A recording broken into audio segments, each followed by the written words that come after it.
It's okay with.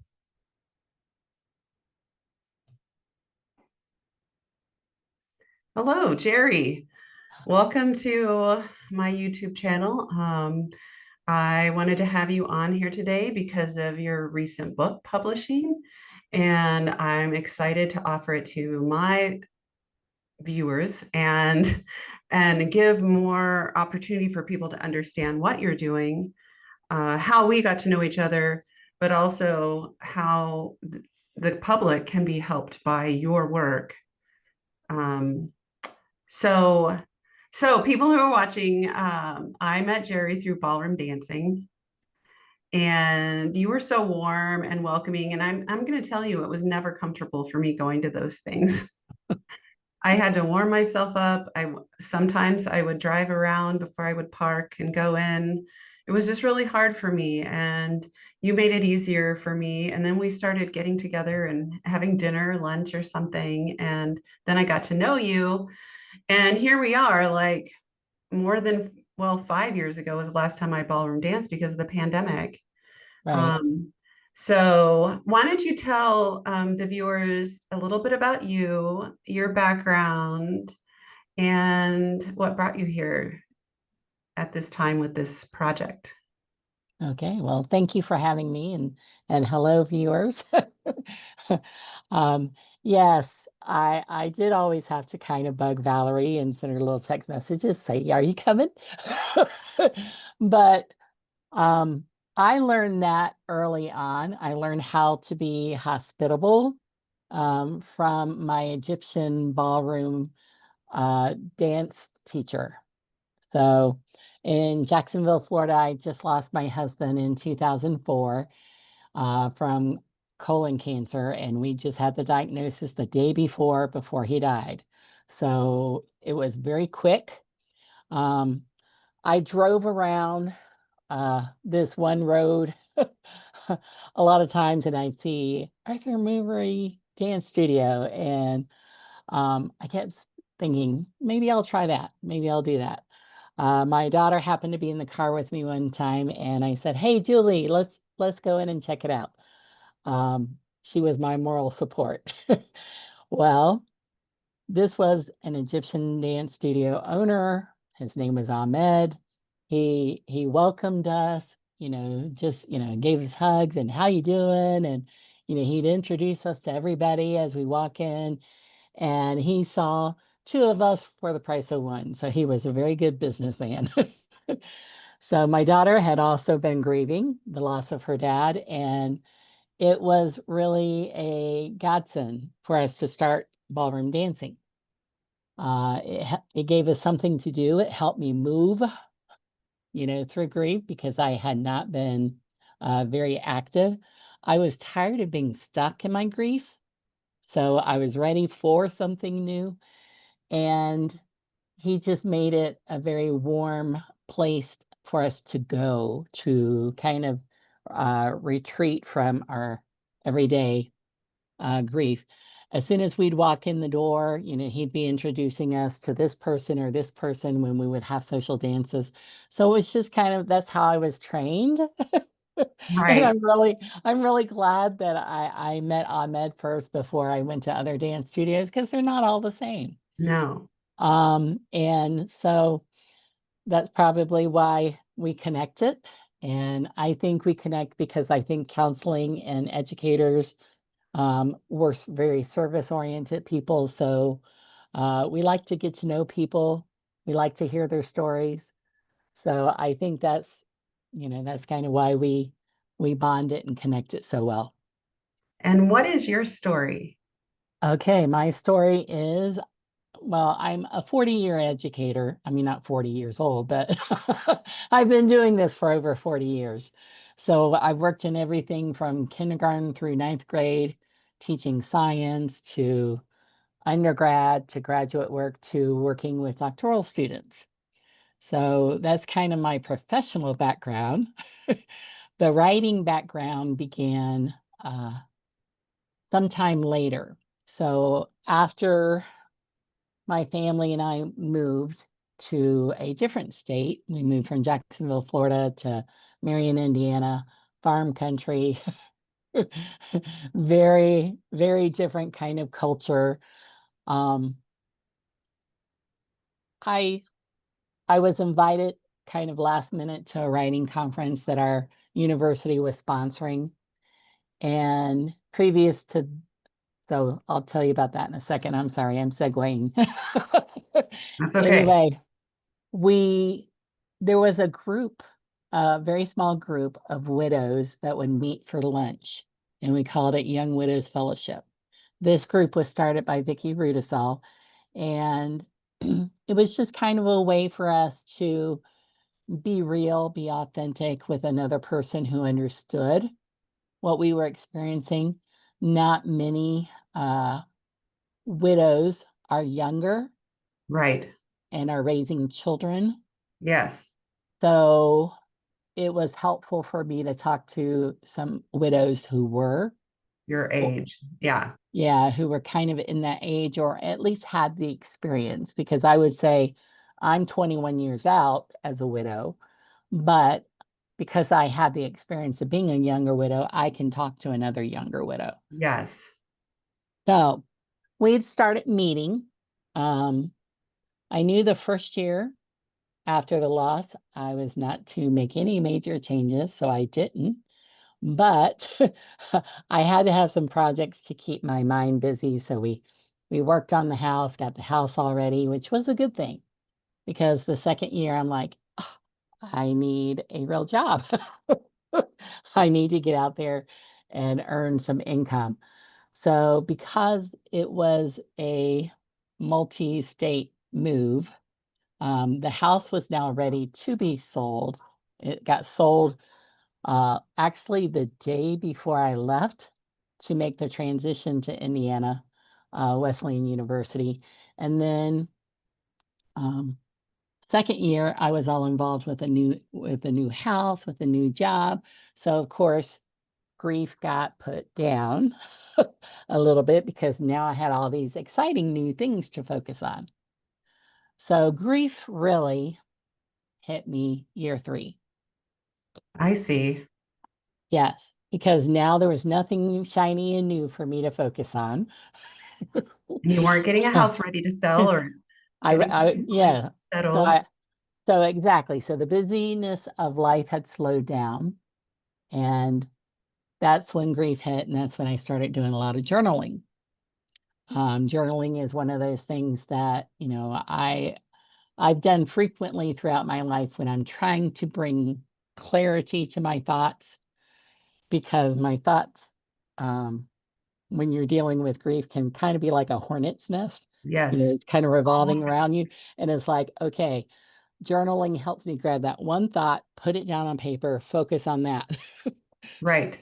Yep. So as a result, I had started some journals where I would write down my feelings, my thoughts, my grief. Um, but I was also looking for answers because I'm like, this sucks. Right. I didn't like being stuck in grief. I surely did not want to stay here Right. in this grief because I knew grief could cause bitterness, Yes. and I just didn't want to be that person. Yeah. So so anyway, now we segue into the Christian Writers Conference that I attended in Indianapolis. I had no idea. I was just told the day of that I needed to go down there. I grabbed my journals, grabbed my clothing, and went to the conference, not knowing why I was going. So at these conferences, they have where you can have meetings with other writers, other editors, other agents, other people, that you can discuss. So I just shared what I had written in some of my journals. So by the end of that conference, I knew that I was going to be coming home and I was going to be putting this together, kind of like what I would call a widow's devotional. So it's Hmm. called Trading My Sorrows for the Joy of the Lord. And actually, there's a song out there called Trading My Sorrows by Daryl Evans. Very upbeat song. I've been Hmm. listening to that song for years. And I actually wrote to him and I said, "Hey, can I use your song title for my book?" And he agreed. So that was That's so pretty, lovely. yeah, that was pretty cool. So as a result, I knew I was going to ask Vicky to write some chapters to contribute to the book. Um, but I also found in the ballroom community, because I had started going back to ballroom, in the ballroom community, there were other widows and widowers, and even people who were divorced that once the book got, I mean, I shared some of those stories in the book, but even after the book was published, I didn't really do a lot of heavy marketing or anything like that. To me, it was more, this is a book from my heart that I can use as an outreach for other widows and widowers. So I had a friend, he would come and he'd say, "Okay, do you have any books with you?" And he would buy my books. They were like $10 or something like that. He'd buy them from me, and then he'd give them to these ladies that he was dancing with. um, and even the ones who had been divorced came and told me later that it was helpful to them because there's all kinds of grief. So there's the grief after divorce because most of us we don't enter marriage saying, "Hey, we're going to get divorced." So we're grieving that ideal, ideal, uh, the idea of the marriage, you know, that it was going, this was going to be someone we're going to grow old with. So I think that's why it resonated with them. Plus, I used scriptural truth to direct people because I needed that scriptural truth for myself. Year three, I needed to know, okay, God, you got my back. Yeah. Because I need to know who you think the widow is, because when I'm examining what I'm finding in the community, I'm not finding that there's a whole lot of care Hmm. um, for the widow or for the widow with young children. Oh, yeah. People don't understand that. It's not in their concepts. No, and I really think, I'm not bashing, but I really think I understand where the problem is. Because marriage is so fragile that a lot of times, in our church communities, uh, we have this idea of putting a hedge around our family to kind of Hmm. protect our family, protect our marriages, Hmm. that when someone who was in that situation that had that hedge and now the protector is gone, Hmm. they don't understand that there is a need for a male figure to step in Hmm. and offer support to the children. I'm not Hmm. talking about necessarily the widow per Yeah. se, Yeah. but I knew I withdrew from my church community in a sense because I never wanted another woman to feel threatened Hmm. by me. So, I knew there could be a temptation there, and I just, so I kind of withdrew. But anyway, so I, How does this bring you to today in this book, this Joy Overcame Sorrow book? okay, well, um, I went to a TEDx conference and I had backstage passes because I wanted to do a TEDx speech.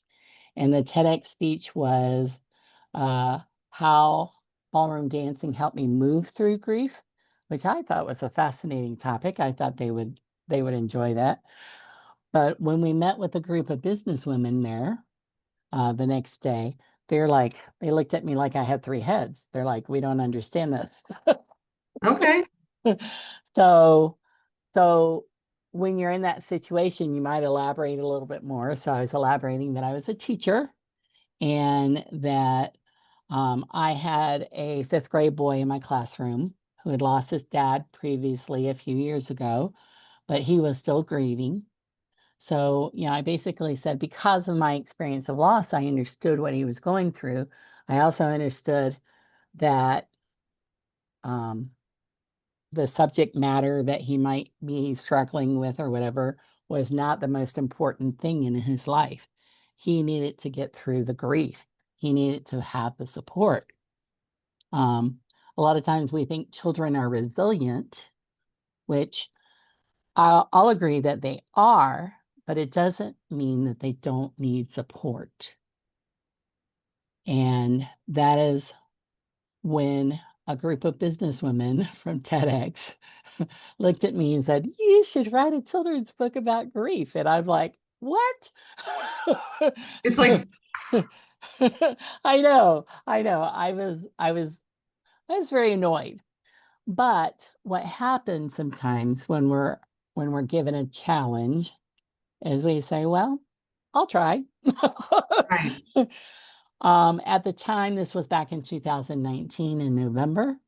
Um, I did not know what I did not know about, first of all, how to put this together. When I finally determined, yes, this is going to be told in narrative form because that's the best way to reach children, and then how to write fiction, how to write from one person's point of view, and who would that one person be? It would be a child, a 10-year-old girl who had lost her dad in a car accident. So it was a sudden death kind of situation. And Just like you and your daughter had experienced sudden death. yes, so um, then I could write from my own experiences, as well, because I can imagine myself as a little girl because I was one. Yes. So a lot of times I'll say this is kind of like my Pollyanna version of a book, but I know that there are more books in me that I will write for children on this topic because there are so many different ways that children experience loss.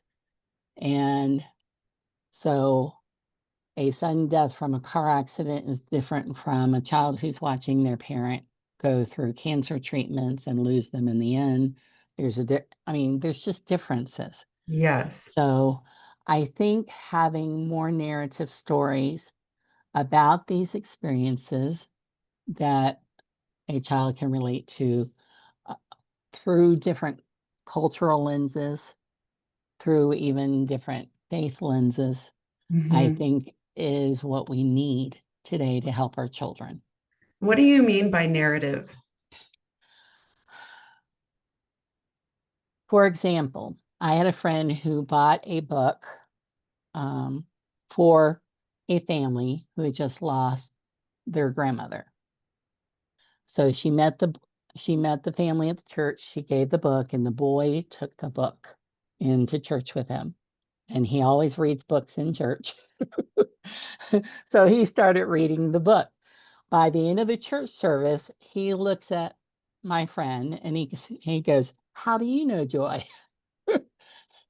Because they're quite literal thinkers. I mean, the age group that I wrote for are beginning to question, you know, what happens when you die? What happens after, Mhm. afterwards?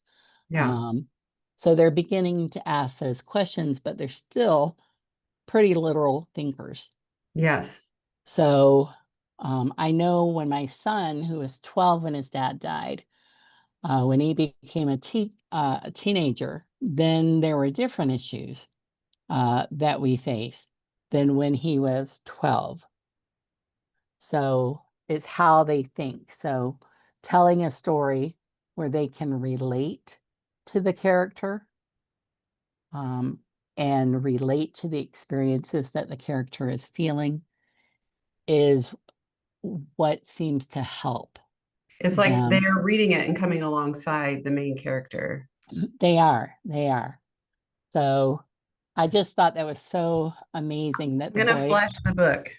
yeah, that exactly that the boy asked, "How do you know Joy?" I'd actually had a fourth grader girl. She was looking over her mom's shoulder because I had shared, that I was writing this book. And she said, well, could you send me the chapter titles? And I sent her over just that page, the chapter titles. The little girl's reading over her shoulder and reading it aloud. And she gets to the halfway point and she goes, stop. I don't want to read anymore until I read the book. So the mom shares this with me, and I said, hi, would you like for your child to read my manuscript and she can give me some feedback? And she said, yes, I'd love to. So anyway, the girl, her name is Zoe, she read the book and she gave me some feedback. She told me what I need to fix in the math lesson because I'd overlooked something.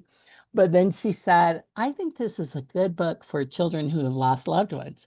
She goes, but I think it's a good book for anyone to read. And I thought, wow, that's high praise, because that was my target audience, the fourth through seventh grader.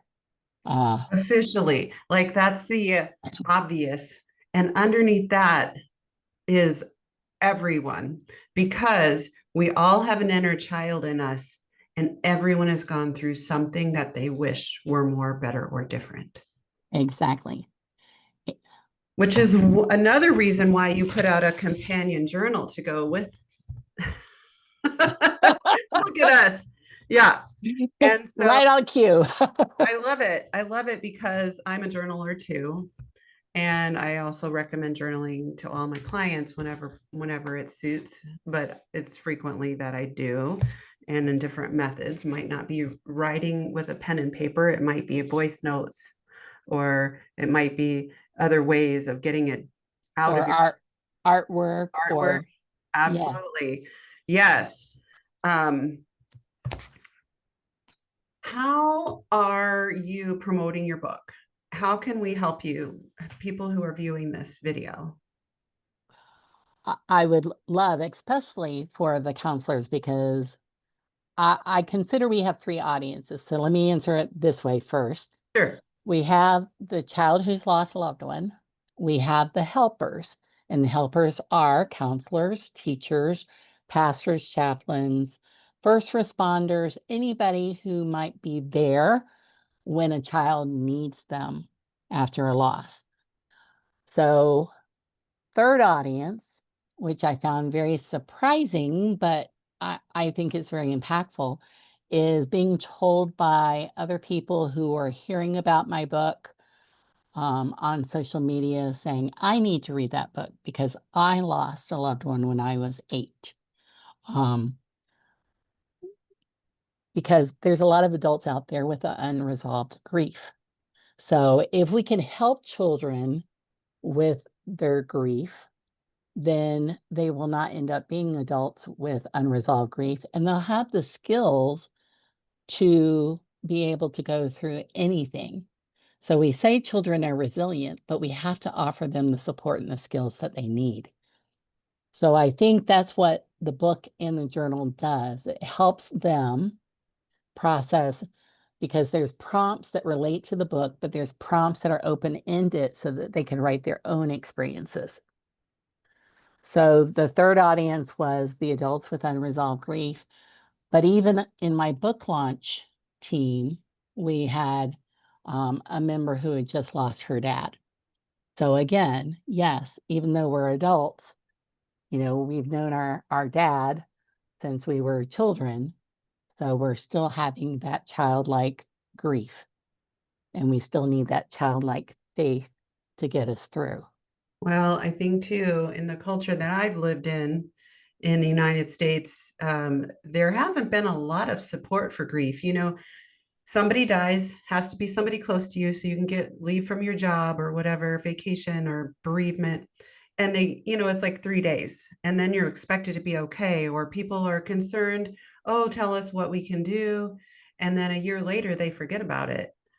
And I think that a lot of us are carrying unresolved grief from lots of reasons that we are not even aware of.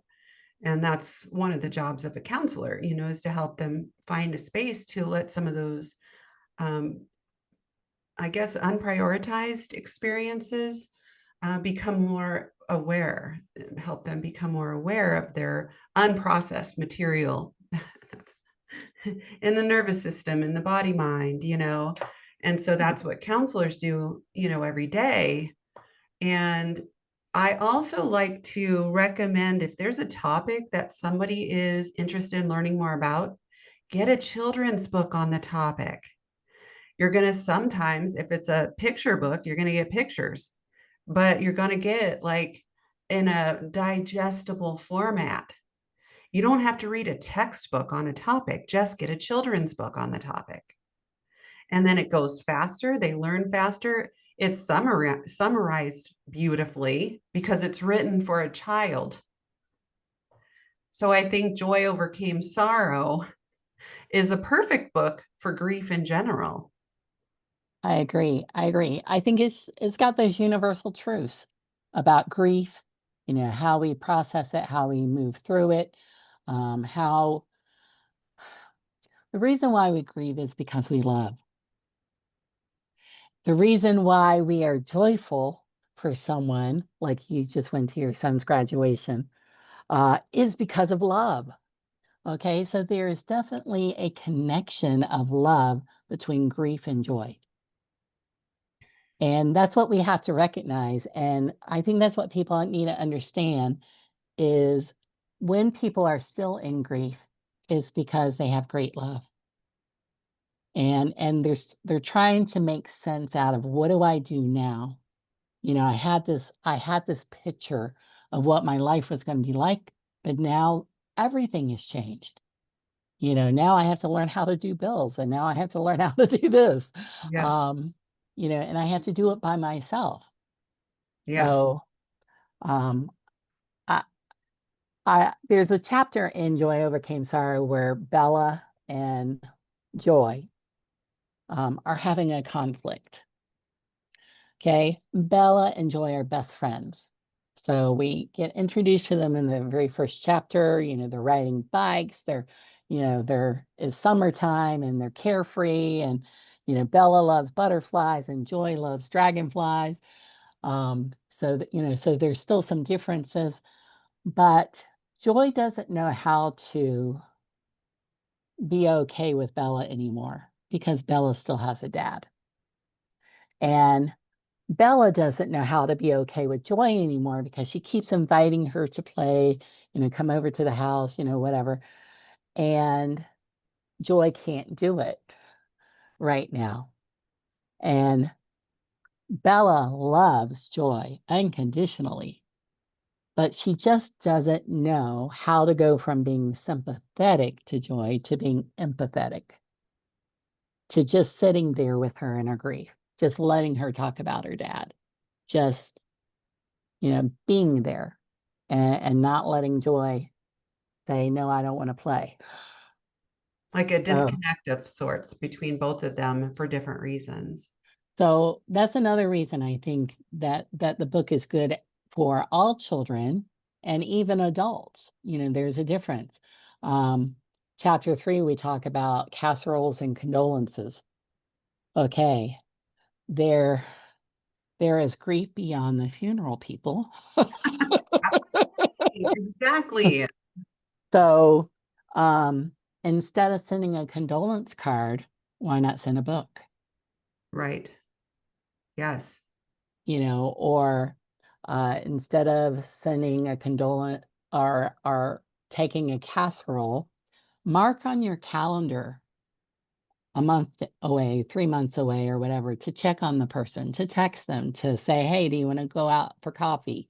I mean, that allows the opportunity for you to be empathetic. The the phrase, let us know if you need anything, doesn't work with people in grief. They are on decision fatigue overload and grief overload. They cannot tell you what they need because they don't even know what they need. So I'm creating an empathetic checklist of what people can do Hmm. when someone loses a loved one. I love that. Do you have a mailing list? Um, you can go to my email and well, there's several How, ways. how can I, they get your checklist when you get it done? That's what I'm wondering. As well yes, as learn more about you and what's coming up next, all of very that. good.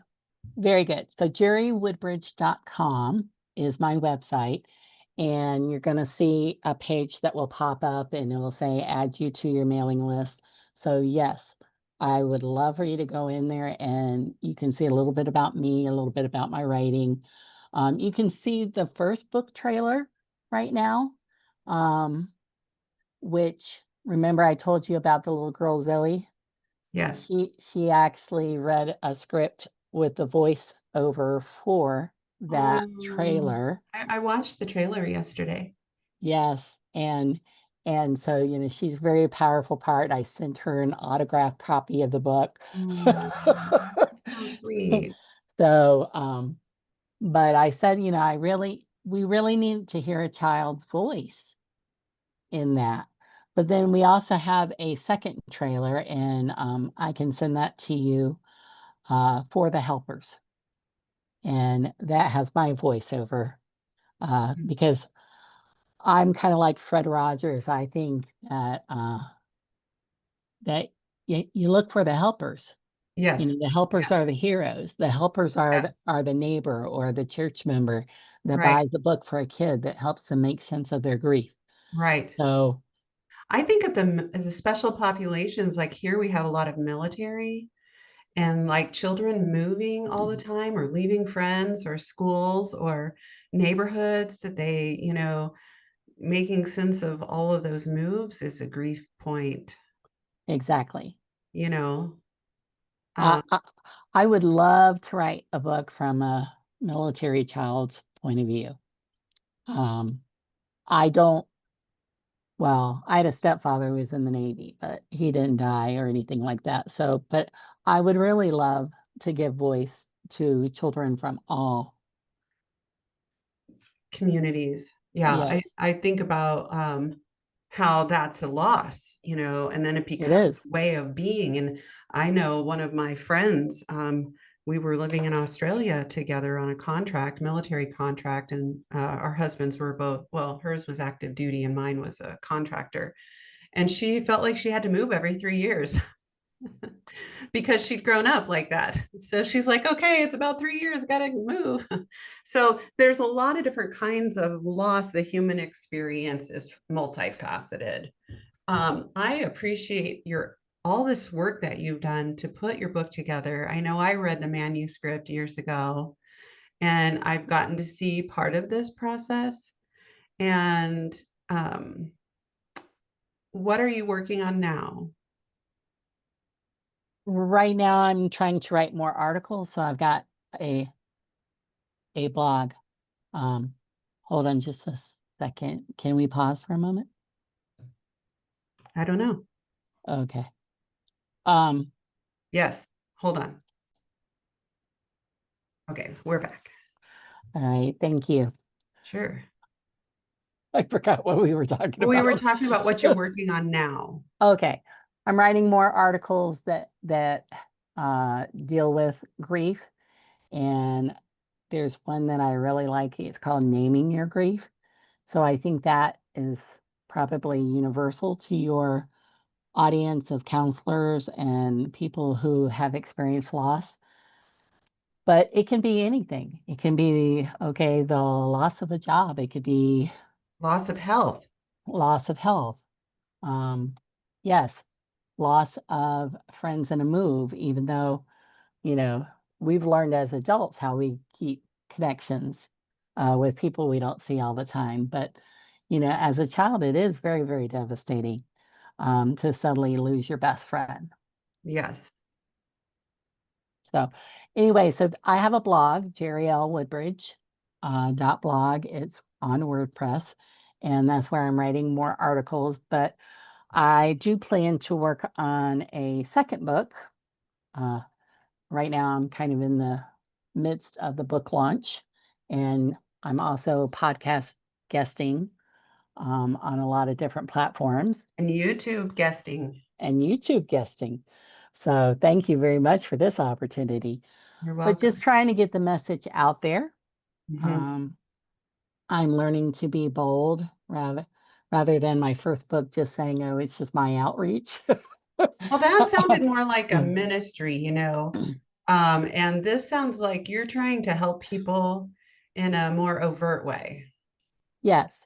So I'm definitely bolder about doing that. So hopefully, um, some of the places that I have visited recently will give me a call. Um, Yes. because even I went to a bookstore, I'm not going to say the name, but I Yeah. went to a bookstore, and while they could not put my book in their bookstore at this time, I took the opportunity to say, okay, there's nothing like this out there in the market. I mean, I think I found maybe a few books that might have mentioned grief, but not from a child's point of view, which took you through the grief journey. And even Joy says after the first year, I know I'm not done grieving Right. any more Right. than I'm done loving my dad. Yes. Oh, I just So, got chills. so yeah, exactly. And and Joy and other children will still have to face the never wills. Yes. I think of my daughter, she's engaged now, and her dad will never be at the wedding ceremony like we would have envisioned. Yes. But I believe he will be there in spirit. So, Right. um, So can you repeat the places you said that people can find you yeah, slowly? sure. JerryWoodbridge.com is my website. JerryLWoodbridge.blog is where I am producing articles and other resources. Okay. And um, the drjlwoodbridge at gmail.com is also how they can contact me if they want me to do something like what we're doing here, Yes. podcasting, or invite me to speak. I would be honored to do that. I think our goal is the same as, we just want to help uh, Yes. people. We Yes. are helpers. Right. Yes. I can imagine you talking at schools, to teacher organizations, to counselor organizations. So if anybody has ideas for you, they can reach out. I will put your contact information underneath the video about this episode, I guess. And then we'll go from there. I'll share it in my counselor groups and therapist groups. And I really appreciate you taking your time to talk with me today. I think it's been really helpful. Again, I'll show the books. Joy Overcame Sorrow by Jerry L. Woodbridge. And then it's got information on the back. And then Joy's journal is a companion book so that anyone who reads it can process through their own experiences while they're reading it, or afterwards. Is it companion at the same time you're reading it or anytime? You can read it anytime. I mean, fill out the journal. Yes, you can read it anytime. Okay. This book is produced by Hope Books, Okay. and this is on all my books are on Amazon, but this book is Amazon KDP, so it's kind of Yes. like an independent um, Yes. purchase. So, and then we've got the Trading My Sorrows, which was my first. And where do you get that book? Amazon. You can get Okay. them all on Amazon. Okay. You can get Joy Overcame Sorrow on Barnes and Noble, Books a Million, Walmart, and Hope Books bookstore, online bookstore. And then once people read your book, is it helpful to leave a review? Absolutely. Good read reviews are awesome.